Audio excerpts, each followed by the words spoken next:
Bonjour à tous et bienvenue pour cette nouvelle vidéo de déballage de boîtes pour Horror Arkham, le JCE.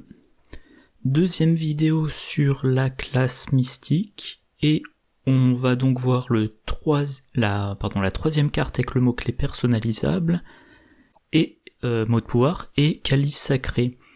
Alors je fais pas dans l'ordre parce que comme souvent avec les mystiques, il y a un lot de 3 cartes, combat, enquête et évasion, que je voulais mettre dans la même vidéo pour simplifier les choses. Voilà. Donc, première carte, mot de pouvoir, un événement qui coûte 3, qui a le trait sort, personnalisable, rapide, à jouer uniquement lors de votre tour, attachez cette carte à un ennemi non élite dans votre lieu. Action, si l'ennemi attaché dans votre lieu, discussion, donnez-lui un ordre, limite d'une fois par round et par ordre. Va-t'en, cet ennemi se déplace une fois dans la direction de votre choix, ou affaisse-toi, inclinez cet ennemi. Voilà. Alors, bon, déjà, classique, un sort, ça se tutor avec l'initié aux arcanes. Il y a des cartes qui réduisent le coût des sorts. Je sais plus comment ça s'appelle, le pendentif d'Agnès Baker vous fait piocher une carte après avoir joué un sort. Voilà. Rêve conscient, non. Mot de pouvoir, je crois, que ça s'appelle. Non, c'est ça, mot de pouvoir. Mot de commandement, si ma mémoire est bonne. Vous le tutor directement dans votre deck. Ok. C'est rapide, donc ça prend pas d'action. Et du coup, ça ne provoque pas d'attaque d'opportunité. Ça joue uniquement pendant votre tour, ok, rien de particulier. Il faut avoir un ennemi non élite dans son lieu pour pouvoir utiliser la carte. Et l'action, c'est une action de discussion, donc, encore une fois, ça ne provoque pas d'attaque d'opportunité. On a deux choix. Alors, sachant qu'il y a une limite d'une fois par round et par choix. Le premier choix, on déplace l'ennemi. Et ben ça, si l'ennemi n'est pas chasseur, vous le déplacez dans un autre lieu et il ne revient plus vers vous. Si vous le déplacez dans un lieu dans lequel vous n'aurez plus besoin d'aller, et ben voilà, vous êtes affranchi de cet ennemi. S'il est chasseur, vous le déplacez, vous l'éloignez de vous, avant la fin de votre tour vous déplacez, et vous débrouillez pour qu'il vous rattrape pas. Deuxième choix, vous l'inclinez. Alors attention, c'est simplement incliné. C'est pas une évasion, donc ça ne déclenche aucun effet après avoir échappé, et ça ne le désengage pas. S'il est engagé avec vous, il est toujours engagé avec vous, mais incliné. Alors, incliner un ennemi, on pense à Trish Scarborough, parce que si un ennemi est incliné dans le lieu, prochaine fois qu'elle découvre un indice, elle profite de la présence de l'ennemi pour trouver un autre indice. Donc, le mystique du duo, encore une fois, je pars du principe, moi je joue la plupart du temps duo, donc le mystique du duo, qui est probablement le gestionnaire des ennemis, dépense une action pour incliner l'ennemi. Et Trish, grâce à la présence de cet ennemi, elle trouve un deuxième indice. Donc schématiquement, le combattant dépense une de ses actions pour permettre à l'enquêteur d'avoir un indice sans test. Ok. Un ennemi incliné, ça peut servir aussi... Ah non, voilà justement. Oreille indiscrète, ça nécessite un ennemi non engagé dans le lieu. Si l'ennemi était engagé avec vous, en l'inclinant, vous ne l'avez pas désengagé. Donc, voilà. Par contre, suivi, vous utilisez mot de pouvoir pour alternativement déplacer l'ennemi et l'incliner, par exemple au tour 1, enfin au tour 1. À un tour donné, vous déplacez l'ennemi dans le lieu d'à côté. Le tour d'après, vous entrez dans ce lieu. Vous l'inclinez, donc il vous attaquera pas pendant la phase des ennemis, vous n'avez pas à le gérer. Trish vient dans Trish, n'importe quel investigateur vient dans le lieu et joue suivi. Voilà, plus 1 d'intelligence par dégâts sur l'ennemi, jusqu'à un maximum de plus 5, et en tout cas en cas de réussite, un indice supplémentaire dans le lieu. Le fait que ça provoque pas d'attaque d'opportunité, on s'en fout si l'ennemi est incliné. Pourquoi j'ai mis ça là, moi ? Pourquoi j'ai mis ça là ? Je sais plus, je pense que c'était lié à une autre carte, j'ai dû me tromper dans l'ordre des cartes, voilà. Donc, Le mot de pouvoir tel quel, c'est très circonstanciel, ça coûte quand même 3. Il faut un ennemi non élite, et en fait, comme je l'ai mentionné pour d'autres cartes, le paradoxe de ce genre de carte-là, c'est que un ennemi non élite, la plupart du temps, il n'est pas trop gênant. Donc il n'y a pas vraiment à le gérer, soit on l'ignore, soit on l'achève. Et si on veut ne pas être embêté par un ennemi, le temporiser, on va dire le mettre en attente, a priori c'est qu'il est costaud, et s'il est costaud, probablement il est élite. Donc cette carte-là, dans un deck standard, elle n'est intéressante que si un ennemi non élite très pénible. Je sais pas, par exemple, je vais citer encore une fois la mat sphère, 6 points de vie, et il faut pas l'attaquer avec une arme de mêlée, enfin de corps à corps, et 4 d'évasion. Donc avec mot de pouvoir, par contre je crois que la mat sphère est chasseur, je suis quasiment sûr. Mais avec la mat de pouvoir, on le décale, et vite on quitte son lieu. Du coup, la mat sphère, pendant la phase des ennemis, il vient dans le lieu dans lequel vous étiez, mais il vous rattrape pas. Ok. Et du coup, cette carte-là ne servira que si on a dans le groupe des cartes qui motivent à garder des ennemis. Donc, j'ai cité Trish Scarborough, suivi. Chez les gardiens, on va avoir scène de crime. Le mystique incline l'ennemi, donc il ne s'en soucie pas. Puis ensuite, le gardien joue, première chose qu'il fait, il joue scène de crime, hop, 2 indices sans test. Voilà, mais ça sera vraiment...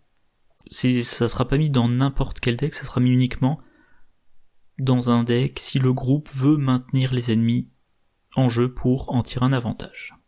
Maintenant, voyons voir les améliorations. La première, trahison.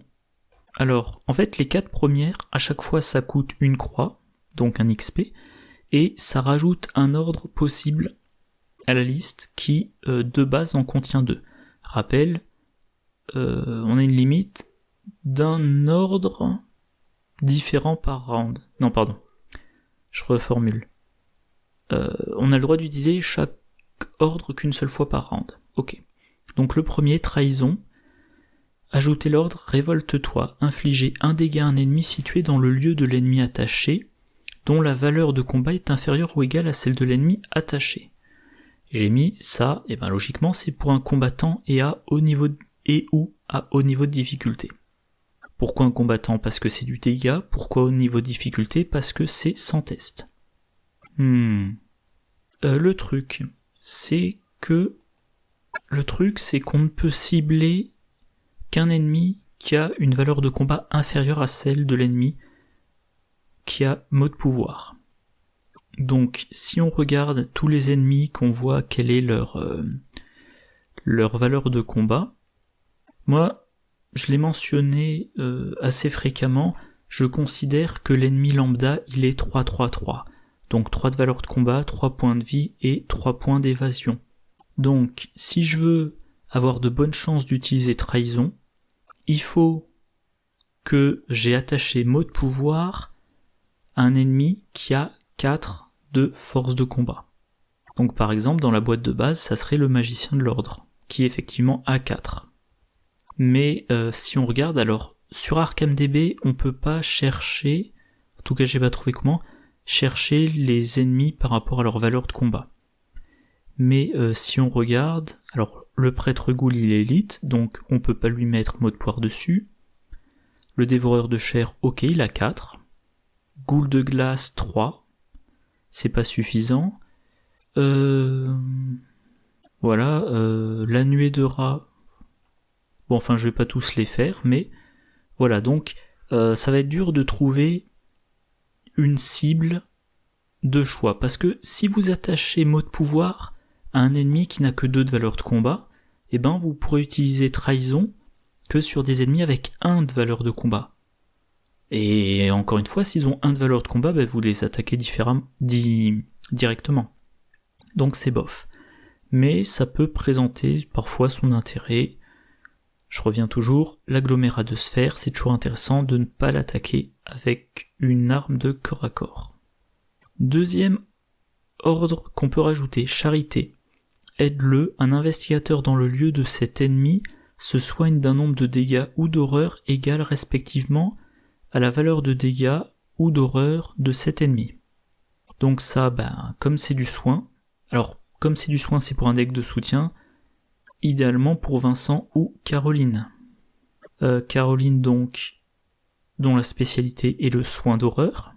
Au passage, tant que j'y pense, à partir du moment où vous avez coché ça, la carte devient capable de soigner du dégât ou de l'horreur, donc dans les règles de construction deck, elle entre dans carte qui soigne de l'horreur pour Caroline et carte qui... Ah tiens, c'est pas marqué là, carte qui soigne des dégâts. Voilà. Pardon, du coup j'ai perdu le fil. Oui, donc ça permet de soigner. Caroline Fern, quand elle soigne, en plus, elle file une ressource. Vincent Lee, quand il soigne, il file sa compétence spéciale. Voilà, en convalescence, qui est schématiquement l'équivalent d'un courage inattendu. Mais, encore une fois, un investigateur dans le lieu se soigne d'un nombre de dégâts ou d'horreur égal à la valeur blablabla. Donc, voilà, si mon ordinateur veut bien coopérer, si par exemple vous avez attaché le mot de pouvoir au magicien de l'ordre, ça permettra de soigner uniquement un dégât à la fois. Est-ce que j'ai un autre exemple sous la main? Si vous l'avez attaché à...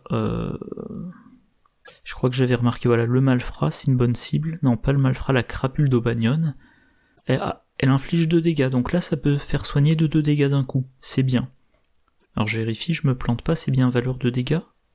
Un nombre égal à la valeur de dégâts, c'est bien ça. Mais toujours pas d'horreur. Donc, serviteur de nombreuses bouches non plus, il inflige pas d'horreur, ça c'est... est-ce que je trouve un bon exemple? Tiens, une Biaki, elle inflige un dégât et une horreur, donc elle peut soigner les horreurs. Mais ça sera du soin de 1. Donc il faudra payer une action a priori pour soigner de 1. Ouais, bof, je suis pas particulièrement enthousiaste. Effet suivant. Charité. Non, pardon, confession. Confesse-toi, découvrez un indice dans le lieu de cet ennemi si sa vie est supérieure ou égale à la valeur occulte du lieu. Pour un enquêteur et à haut niveau de difficulté, comme pour trahison, enquêteur parce que ça donne des indices, haut niveau de difficulté parce que plus la difficulté est élevée, plus on recherche des effets sans test. À noter, oui voilà, si vous avez Alice Luxley dans votre deck, vous dépensez une action pour avoir l'indice. Comme vous venez de découvrir un indice, vous inclinez Alice et vous infligez un dégât à l'ennemi, sur lequel est attaché mot de pouvoir. Et comme ça, petit à petit, vous grignotez ses points de vie, dans l'optique de finir par vous en débarrasser s'il est trop gênant. Parce que, alors quand même, faut bien rappeler un truc. Déjà, il faut que la vie, alors pas la vie restante, la vie soit supérieure ou égale à la valeur occulte du lieu. Donc, est-ce que j'ai un exemple sous la main? Non. Allez, je vais reprendre le magicien de l'ordre. Il a 2 points de vie. Donc, alors c'est supérieur ou égal. Voilà, le magicien de l'ordre, par exemple, il vous permettra de trouver des indices dans un lieu qui a une valeur occulte de 1 ou de 2. Si vous attachez au conglomérat de sphères, par contre, là, ça monte jusqu'à valeur occulte de 6. Ok. Alice Luxley, en 2 rounds, vous aurez tué au passage le magicien de l'ordre. Alors, un round, vous attachez la carte au magicien de l'ordre. C'est rapide, ça provoque pas d'attaque d'opportunité. Pour une action de discussion, donc qui ne provoque pas d'attaque d'opportunité, vous prenez votre indice. Alice Luxley inflige un dégât au magicien de l'ordre, qui sur lui a une fatalité. Face des ennemis, il vous inflige un dégât. Face du mythe suivante, à la fin, il se prend une deuxième fatalité. À votre tour, vous réutilisez le mot de pouvoir. Autre indice, Alice Luxley lui inflige un dégât, il est vaincu. et vous vous souciez plus de ses fatalités. Et vous l'avez géré sans avoir à faire de test de combat. Bon, par contre, à un moment donné, au moment de compter les fatalités, il avait une fatalité sur lui. Voilà. Mais du coup, pour que ça ait un gros impact, il faudrait que ça vous aide dans les lieux à valeur occulte élevée. Pour que ça marche dans les lieux à valeur occulte élevée, faut attacher un ennemi qui a plein de points de vie. Ouais, bon. Effet suivant, diversion. Fait diversion échappe automatiquement à un ennemi situé dans le lieu de l'ennemi attaché, dont la valeur d'évasion est inférieure ou égale à celle de l'ennemi attaché. Donc ça c'est un petit peu comme trahison. Alors bon, évidemment c'est pour un évadeur, évidemment à haut niveau de difficulté, mais comme pour trahison, par exemple si mot de pouvoir est attaché à magicien de l'ordre, alors encore une fois c'est supérieur ou égal, enfin inférieur ou égal pardon, si s'attache à magicien de l'ordre, vous pourrez échapper automatiquement à un ennemi dont l'évasion est de 2 au maximum. Ça marchera pas sur l'agglomérat de sphère. Par contre, attaché à l'agglomérat de sphère, ça vous permettra d'échapper à peu près n'importe qui. Et voilà, je vérifie un truc. Mot de pouvoir, faut l'attacher à un ennemi non élite. Par contre, l'effet de dégâts de trahison et l'effet d'évasion de diversion ne sont pas limités aux non élites. Donc vous pouvez utiliser ça pour échapper automatiquement à un élite. Tiens, par curiosité, je pense pas que ça marche, mais je vais regarder Silas Bishop, combien il a. J'aime bien donner Silas Bishop comme exemple. Je crois qu'il a un truc monstrueux en évasion. Voilà, il a 7 en évasion. Par contre, 3 en combat, et dans son scénario, j'en parlerai plus tard, dans son scénario, il y a un criminel qui a 4 de force. Voilà. Donc, j'ai pas grand chose. Ah si, il y a quand même un truc.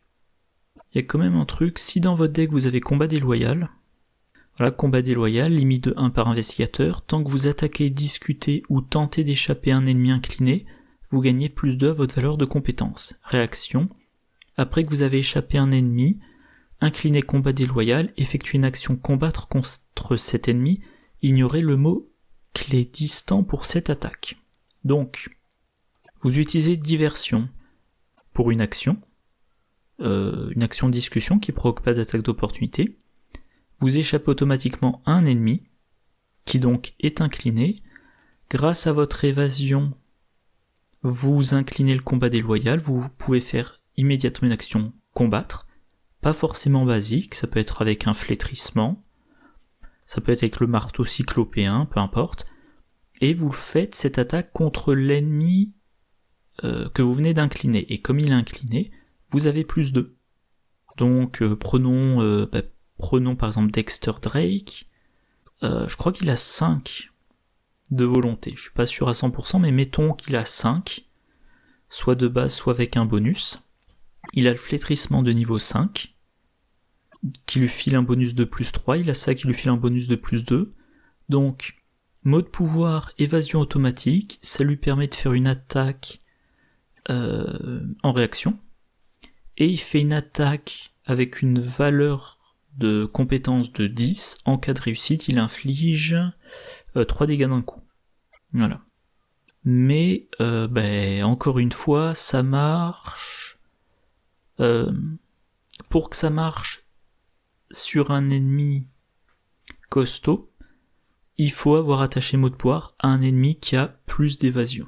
Enfin, au moins autant. Donc, il est possible que mot de pouvoir ne vous serve que sur des petits ennemis. La suivante, contrôle accru pour 2 croix, mot de pouvoir gagne action rapide, renvoyé dans votre main, mot de pouvoir. Alors j'ai mis pour l'utiliser à plusieurs reprises, donc ça va plutôt être à au moins 2 investigateurs. Parce que plus il y a d'investigateurs dans la partie, plus il y a d'ennemis. Voilà, alors sachant que si vous le renvoyez dans votre main pour le rejouer, il va falloir payer 3 ressources, à moins d'avoir libéré l'âme pour le jouer gratuitement. Voilà.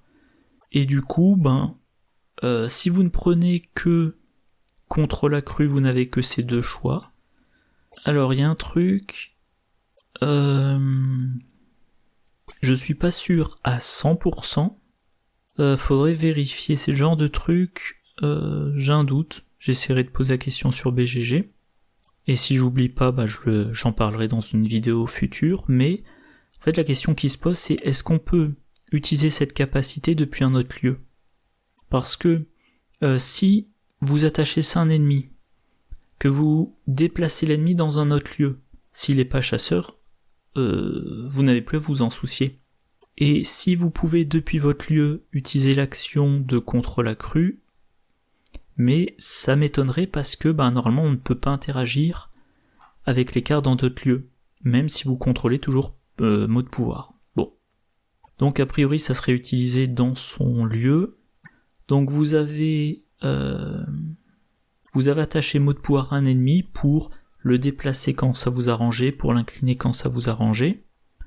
Et à un moment donné vous dites cet ennemi je vais peut-être l'achever, ou je sais pas moi, il va être retiré de la partie par un effet, je renvoie mot de pouvoir dans ma main, je me déplace et plus tard je reposerai mot de pouvoir sur un autre ennemi.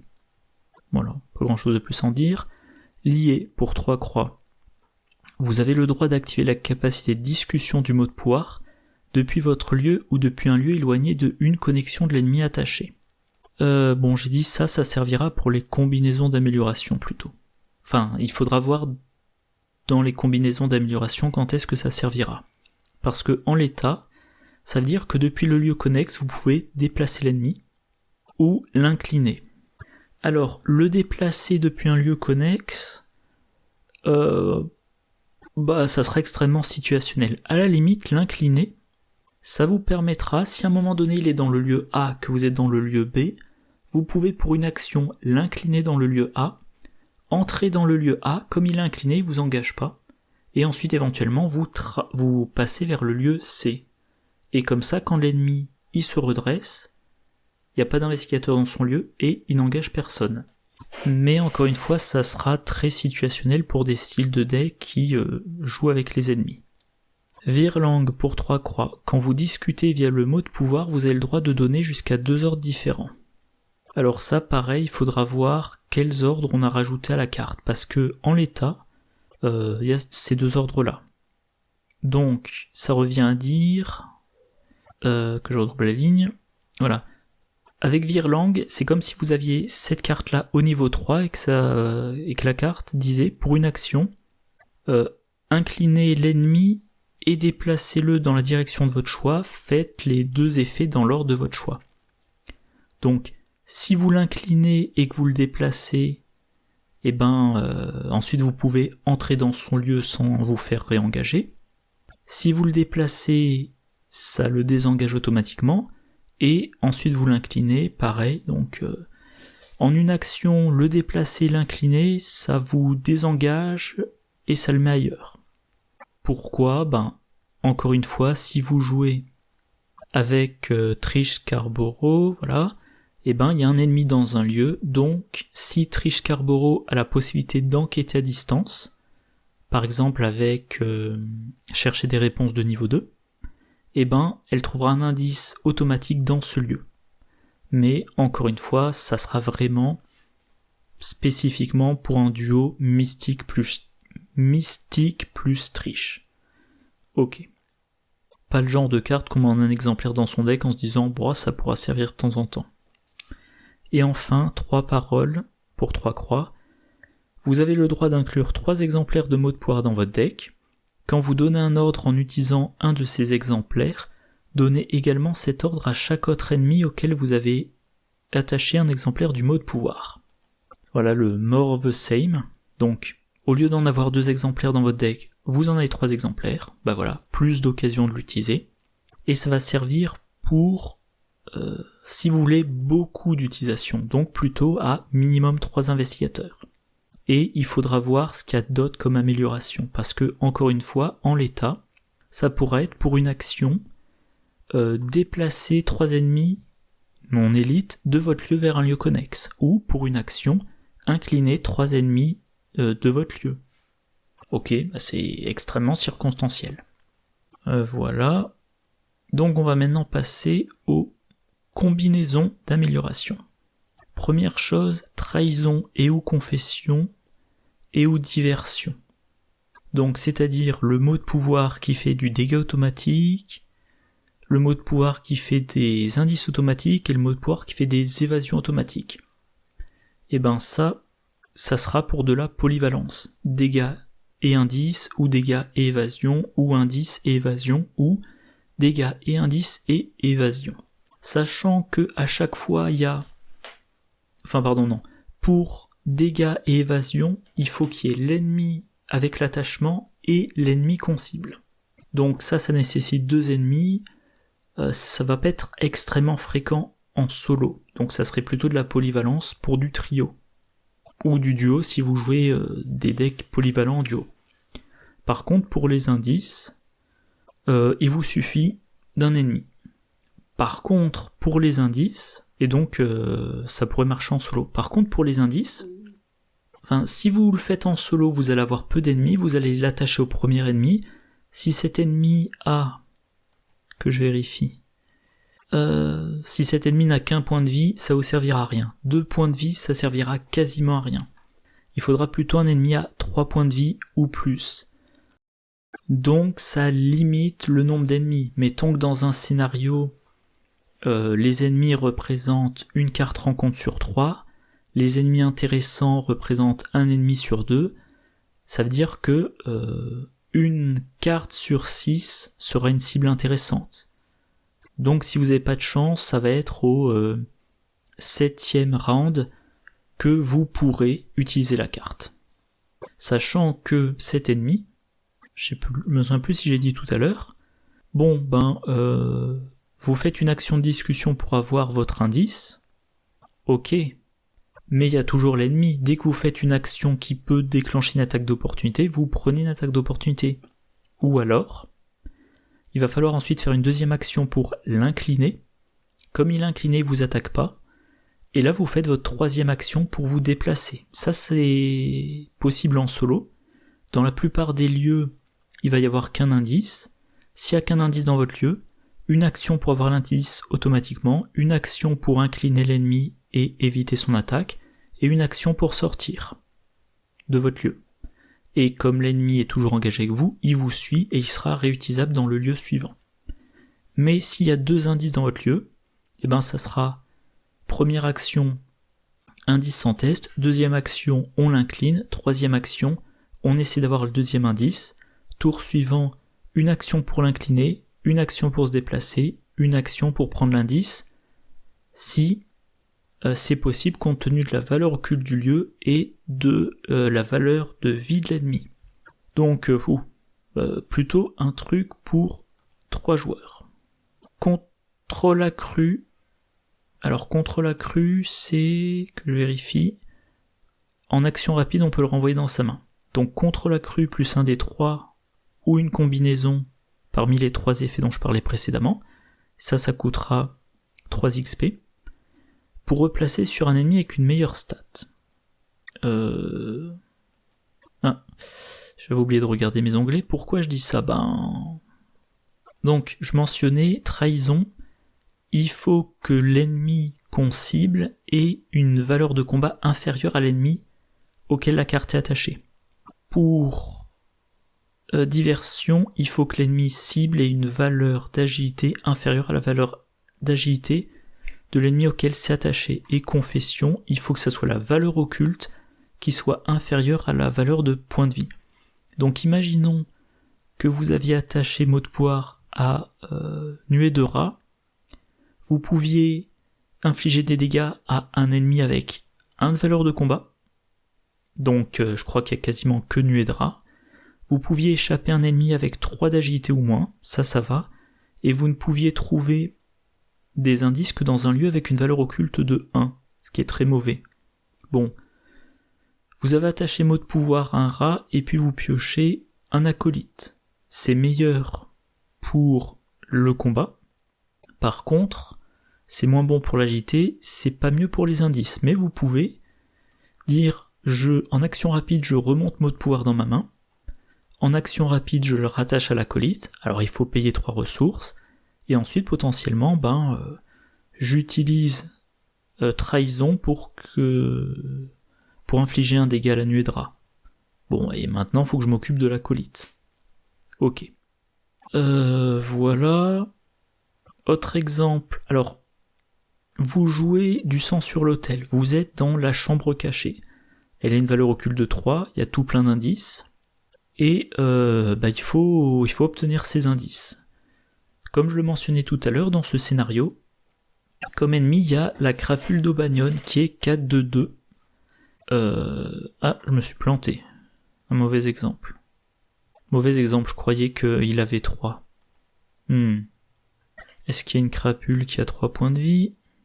Bon, mauvais exemple. Mais en tout cas, l'idée c'est, vous êtes dans un lieu dans lequel vous devez rester longtemps. Vous avez mot de pouvoir attaché à un ennemi, mais cet ennemi n'a pas assez de points de vie par rapport à la valeur occulte pour vous fournir des indices. Là, vous piochez un ennemi qui a plus de points de vie, vous pouvez dire, je retire mot de pouvoir du premier ennemi, je l'attache au deuxième ennemi, le premier ennemi je m'en débarrasse, sinon il va m'attaquer, et j'utilise le deuxième ennemi pour trouver les indices. Voilà. Lier plus, encore une fois, une de ces capacités-là, ça coûte au total 4 XP, alors lier, ça vous permet d'activer depuis un lieu ennemi, et tout simplement, ça vous fait l'effet à distance. Alors pourquoi j'ai mis notamment... J'ai dû oublier de finir ma phrase. Bon, en tout cas, ça vous fait l'effet à distance. Vous pouvez échapper un ennemi dans le lieu connexe, ou infliger des dégâts à un ennemi dans le lieu connexe, ou trouver des indices dans le lieu connexe. Et si on prend l'exemple de l'évasion, encore une fois, à condition que la cible ait une valeur d'évasion assez basse, pour une action vous lui échappez automatiquement, et pour une action vous pouvez incliner l'ennemi auquel la carte est attachée, et du coup aucun des deux ennemis ne vient vers vous, si l'ennemi auquel cette carte est attachée est chasseur. Mais sinon, si vous avez attaché ça à un ennemi non chasseur, est-ce que j'ai sous la main encore les liste des ennemis? Un ennemi non chasseur avec plein de points de vie, donc, que je retrouve. Allez, je vais prendre cet exemple-là dans Dunwich. La monstruosité émergente qui a 5 points de vie, elle peut vous servir. Un mauvais exemple, vu qu'on ne peut pas aller dans les autres lieux. Voilà, vous voyez, j'ai du mal à trouver de bons exemples, parce que c'est très situationnel. Allez, route de Carcosa. Allez, le maniaque. Le maniaque dans Carcosa. Il a 4 points de vie, il n'est pas chasseur. Donc, vous lui attachez mot de pouvoir, vous l'envoyez dans un lieu connexe qui a une valeur occulte de 4 ou moins, c'est-à-dire à peu près tous les lieux. C'est quand même rare d'avoir plus de 4 valeurs occultes. Et à chaque round, tant que vous restez dans un lieu connexe à celui du maniaque, voilà, pour une action, vous prenez un indice automatiquement. Voilà. Où j'en étais? J'ai perdu ma page. Voilà. Bon. Donc celui d'après. Virlang plus un de ces effets-là.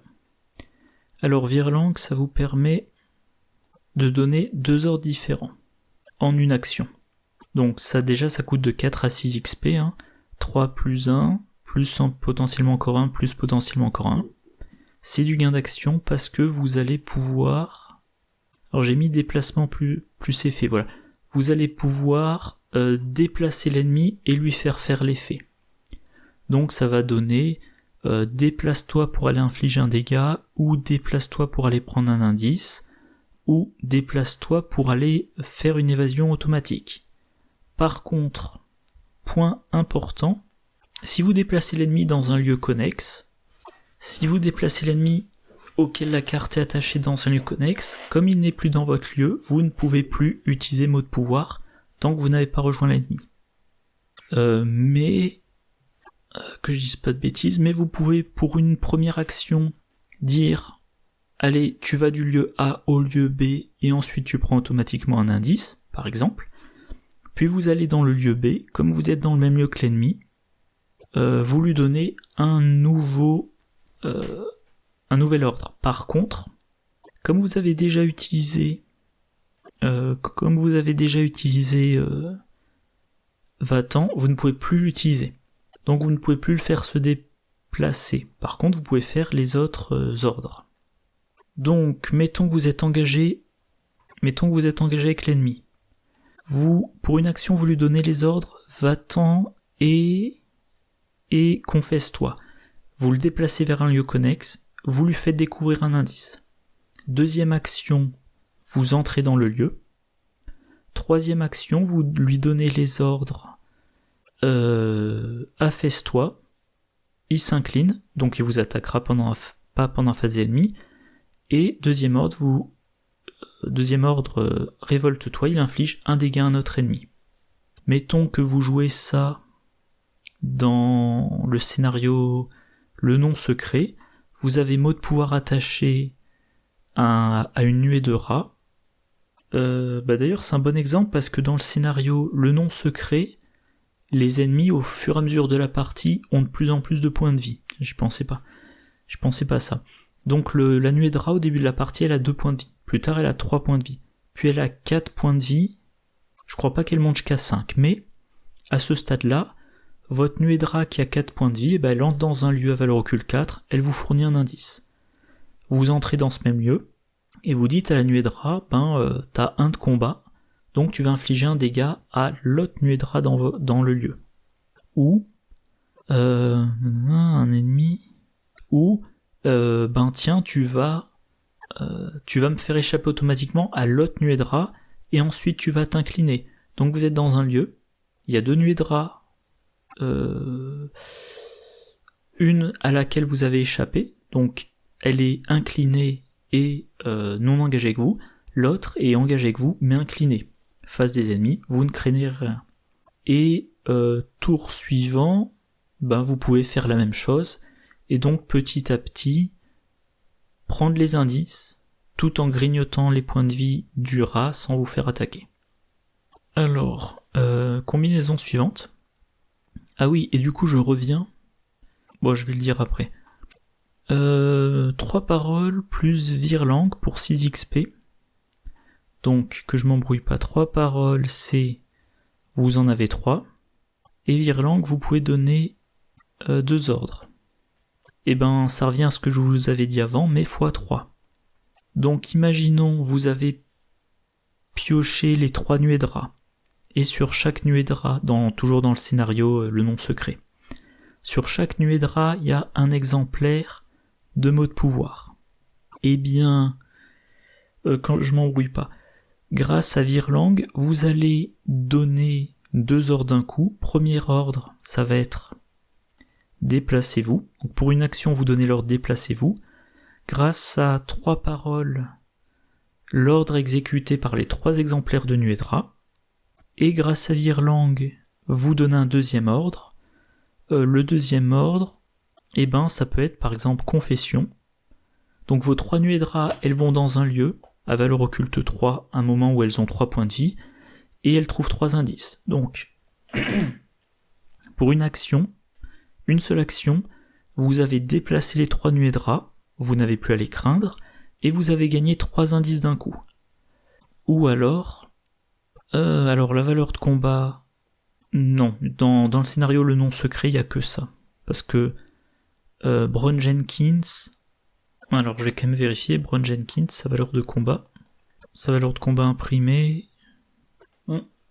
ah si, il a 1 de base, plus 2 de combat, mais qui donne à chaque créature. Et la nuée de rats, 1 de base et elle a le trait créature. Donc, si vous avez en jeu nuée de rats et Bron Jenkins, nuée de rats passe à 3 de valeur de combat, Bron Jenkins passe à 3 de valeur de combat, donc vous pouvez utiliser cette combo 3 paroles plus virelangue, vous donnez l'ordre va-t'en à une nuée de rats, les 3 se déplacent dans le lieu de Bron Jenkins, puis l'ordre trahison, chaque nuée de rats inflige 1 dégât à Bron Jenkins. De base il a 1, et il a les bonus de l'acte. Donc de l'intrigue, pardon. Si l'intrigue donne un bonus seulement de +1, il est vaincu. Si elle donne un bonus de +2, il est vaincu. Si elle donne un bonus de +3, il lui reste 1 point de vie, et là, c'est à vous de finir le boulot. Mais c'est déjà pas mal. Voilà. Ah non, pardon, je suis allé un petit peu trop vite. 3 paroles plus virelangue, ça va simplement vous permettre de déplacer plusieurs ennemis. De les déplacer, de les incliner, voilà. Là, ce que je vous décrivais, c'est si on prend 3 paroles plus virelangue, plus trahison et ou confession et ou diversion, pour un total de 7 à 9 XP, et là, il y a bien l'effet. Le premier se déplace, donc les deux autres se déplacent en même temps. Le premier inflige un dégât ou trouve un indice, et donc les deux autres font la même chose. Alors par contre, ça vous fait dépenser beaucoup d'XP. Il faut installer, il va falloir avoir les 3 mots de parole en jeu en même temps, donc il va falloir les avoir piochés, mais l'initié aux arcanes tutor la carte, vu que c'est un sort, et si vous y avez accès, le sérum d'amplification des rêves, vous piochez un premier mot de pouvoir, vous piochez le deuxième, ça vous fait piocher, ou même par le biais de vos autres cartes, vous avez un exemplaire de cran dans votre main, vous en piochez un deuxième, ça vous fait piocher, et ça vous permet d'avoir plus rapidement les 3 mots de pouvoir pour que une action ait une répercussion sur les 3 ennemis. Et aussi rêve conscient, voilà, vous révélez un exemplaire de mot de pouvoir et vous allez en chercher un autre dans votre deck. Alors là, champ caché, oui, donc j'avais dit, la combo ne marchait pas vu que j'avais mal lu. Et voilà. Voilà ce que j'avais à en dire, alors je suis toujours pas convaincu, mais moi, la majorité des cartes personnalisables, je suis pas convaincu. La carte, avec tout ce qu'elle a, elle peut faire des choses vraiment fortes, mais parce qu'elle est personnalisable, parce qu'elle a toutes ses combinaisons disponibles, ça coûte très cher par rapport à ce que ça coûterait s'il y avait seulement une combinaison imprimée sur la carte. Bon, on va passer à la deuxième carte. Alors encore une fois, j'ai pas suivi l'ordre des cartes parce que c'était plus pratique pour moi pour les commentaires. Calice sacré, un soutien qui coûte 3, qui occupe un emplacement de main, trait, objet et charme, action. Choisissez un investigateur dans votre lieu et choisissez une des options suivantes. Inclinez le calice sacré et placez une fatalité dessus pour soigner 2 dégâts ou 2 horreurs de cet investigateur, ou soignez un dégât ou une horreur de cet investigateur. Si vous soignez le dernier dégât ou la dernière horreur de cet investigateur, retirez une fatalité du calice sacré. Donc c'est une carte de soin. On pense à Caroline Fern, qui qui pourrait s'en servir pour soigner les horreurs ou les dégâts si elle préfère à ce moment-là. Vincent Lee, qui a priori est là pour soigner les dégâts, mais qui pourrait s'en servir pour soigner les horreurs. Alors c'est une autre carte qui utilise les fatalités. Quand vous utilisez la carte, vous devez choisir une option. Soit vous soignez 2, alors 2 d'un type, c'est soit 2 dégâts, soit 2 horreurs, ça peut pas être 1 et 1. Mais dans ce cas-là, ça va vous obliger à placer une fatalité. Donc a priori, ça va raccourcir la partie d'un round, voire plus, s'il y a par exemple Antique Fléau qui sort plus tard. Donc c'est une prise de risque. Ou alors, vous ne soignez que d'un, mais ça peut vous permettre de retirer la fatalité qu'il y a sur le calice. Et s'il n'y a pas de fatalité sur le calice mais que vous ne voulez pas prendre le risque d'en mettre, vous devez choisir ça et ça vous soigne que d'un. Une action pour soigner seulement de 1. Sachant que Caroline Fern a la thérapie par l'hypnose pour augmenter d'un le soin d'horreur, et Vincent Lee pourrait utiliser je crois que c'est la trousse chirurgicale pour augmenter d'un le soin de dégâts. Mais de base, c'est quand même une action pour soigner de 1, ce qui est faible. Il y a les fatalités à gérer. Typiquement, on peut utiliser le rituel du clair de lune, qui va permettre de retirer toutes les fatalités. Donc vous utilisez le calice à fond pour soigner, vous soignez 2 par 2, Je vérifie quand même un truc. Alors il faut l'incliner pour soigner de 2. Donc on va pas pouvoir utiliser cet effet-là 2 fois dans le même tour. Par contre on peut utiliser cet effet-là plusieurs fois. Vous pouvez l'incliner pour soigner de 2, puis soigner de 1, puis re-soigner de 1, et en 3 actions vous allez soigner de 4. Voilà. Sinon, il y a le sacrifice. Vous soignez beaucoup avec le calice, et juste avant que les fatalités fassent avancer l'intrigue, hop, vous défaussez la carte, vous vous souciez plus des fatalités. Dans ce set, on a aussi le dévoreur de péché, impermanent. On l'incline en action rapide, on prend une fatalité d'un soutien qu'on contrôle et on met sur dévoreur de péché. Ce qui peut permettre de redresser le soutien en question ou de placer une charge sur lui. Le calice n'a pas de charge, donc ça va être l'effet de redressement. Donc vous pouvez, première action, vous soigner de 2 et il y a une fatalité sur le calice. Action rapide, vous utilisez dévoreur de péché pour déplacer la fatalité. Vous redressez le calice. Deuxième action, vous réutilisez le calice, vous soignez de nouveau de 2, mais vous remettez une fatalité dessus.